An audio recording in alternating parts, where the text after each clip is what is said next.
pinatawad ka na niya. Siguro, idea ito ni Ate Consina. Magkaroon ng reunion ng Rosabelas.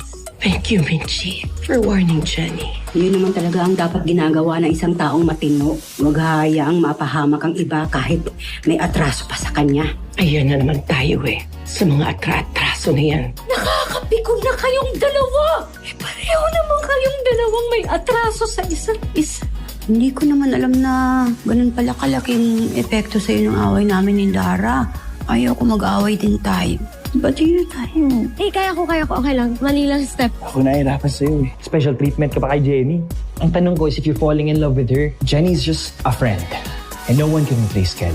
Kaibigan na yung din sa akin ni Nate. Hindi pwede yun. Pagkatapos lahat ng katamisang pinaggagawa niya.